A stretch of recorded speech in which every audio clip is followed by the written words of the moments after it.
ऐसा ही खूबसूरत एहसास और इत्मीनान हमें बसीरपुर के रहमत अली की वीडियोस देखकर भी हासिल हुआ। रहमत अली को टीम सरेआम ने कसूर की तहसील खुडियां के एक दूर दराज के गांव से एक वडेरे की कैद से रिहा करवाया था। गांव का चौधरी इस शख्स को जंजीरों से बांध कर रखता था और इसके बीवी और बच्चों पर जुल्म किया करता था। टीम सरेआम जब पुलिस के हमराह इस शख्स और इसके बीवी बच्चों को इस कैद से निजात दिलाने पहुंचे तो चौधरी के गुंडों ने टीम सरेआम और पुलिस पर फायरिंग शुरू कर दी।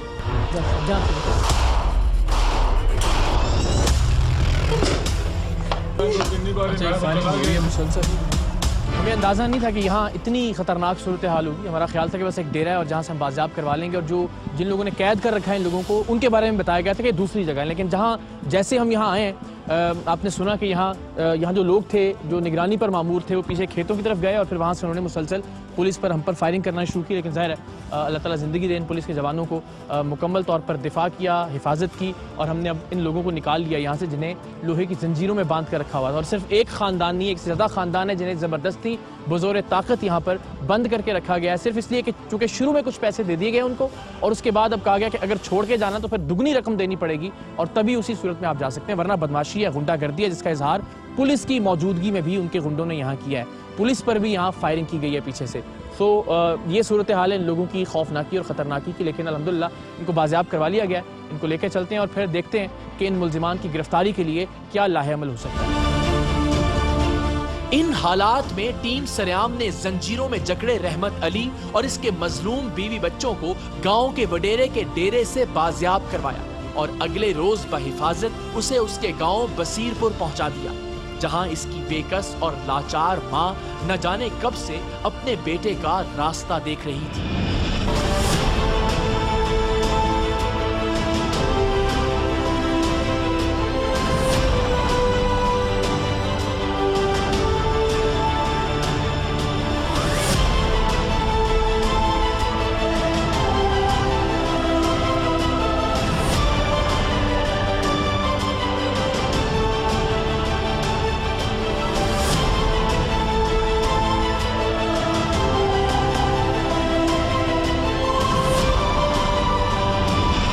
अब रहमत अली अपने भाइयों के साथ मिलकर खेती बाड़ी करता है और अपने मवेशियों का ख्याल रखता है। आज वो भी खुश है और उसकी बीवी के चेहरे पर भी इत्मीनान नजर आता है, जो जालिम चौधरी की कैद में रोजाना उसके गुंडों के हाथों बदतरीन तशद्दुद का निशाना बनती थी।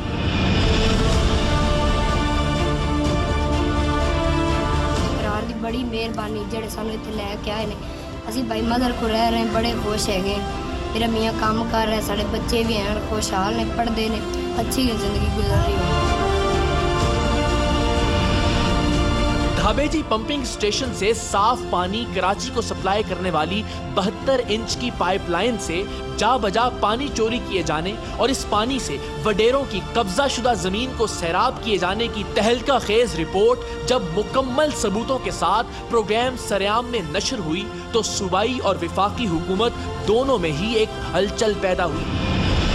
मैं तो शुक्रगुजार हूँ इकरार साहब का कि उन्होंने एक पाकिस्तानी,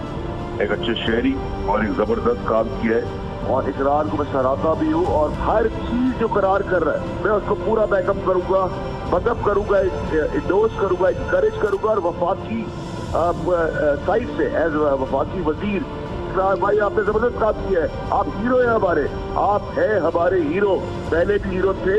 आज भी हीरो है और अल्लाह के फजल हीरो रहेंगे। चंद महीनों बाद सरेआम की टीम एक बार फिर उन दुश्वार गुजार रास्तों और खारदार झाड़ियों की ओट में मौजूद उन जगहों पर पहुंची तो देखा कि कराची के शहरियों के हिस्से के पानी की चोरी आज भी उसी जोरों शोर से जारी है।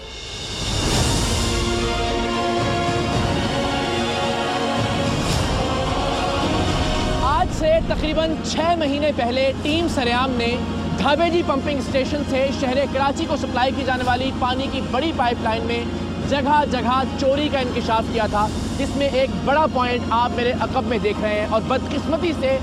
इस वक्त भी यहाँ से पानी की चोरी जारी है। एक पाइप के जरिए यहाँ एक कच्ची आबादी को पानी फराहम किया जा रहा है, जहाँ से यहाँ के मकामी गुंडे बिल वसूल करते हैं, जिसका सरकार से, हुकूमत से कोई ताल्लुक नहीं। और बदकिस्मती से यहीं से पानी चोरी करने के बाद यहाँ करीब के खेतों में पानी दिया जा रहा है। वो पानी जो कराची के गरीब बच्चों का हक है, वो पानी जिसकी एक एक बूंद को कराची के अवाम तरस रहे हैं, आज भी सरेआम के इस प्रोग्राम के बाद भी चोरी करने का सिलसिला जारी है।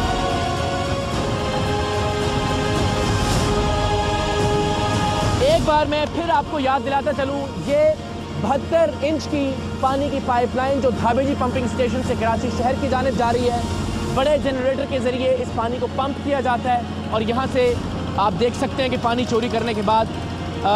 इस पाइप के ज़रिए करीब के खेतों में इस पानी को पहुँचाया जाता है, जबकि बड़ा पाइप जो आपने देखा उसके ज़रिए यहाँ की एक आबादी को पानी फराहम किया जाता है। वो पानी जो चोरी किया जा रहा है, इस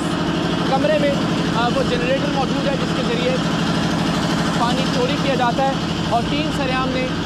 इस जनरेटर को बंद भी करवाया था, लेकिन जाहिर है अब ये मकामी पुलिस की, यहाँ की मकामी इंतज़ामिया की जिम्मेदारी थी कि उस प्रोग्राम के बाद इस काम को, चोरी के सिलसिले को रोका जाता, जो कि नहीं।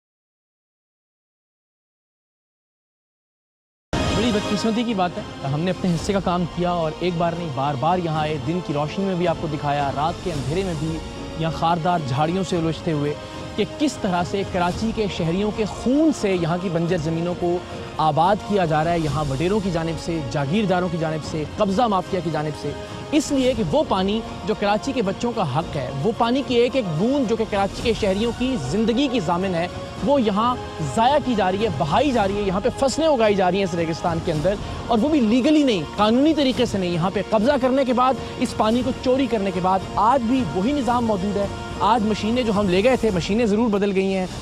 मोटरें मुख्तलिफ आ गई हैं, पाइप अलग लगा दिए गए हैं, लेकिन वहीं से उसी तरह से पानी की चोरी का काम जारी है। पुलिस, रेंजर्स, यहाँ के मकामी इदारे, उन सब की जिम्मेदारी थी। बतौर मीडिया हमारा फ़र्ज़ सिर्फ ये था कि हम निशानदेही करते, हमने उससे एक कदम आगे बढ़कर पुलिस की मुआवनत करते हुए तमाम तर मशीनें यहाँ से उठवाईं, गायब करवाईं, पुलिस के कब्ज़े में दी, लेकिन बदकिस्मती से पानी की चोरी का सिलसिला धाबेजी से लेकर कराची तक 72 इंच की इस पाइपलाइन से हज़ारों गैलन के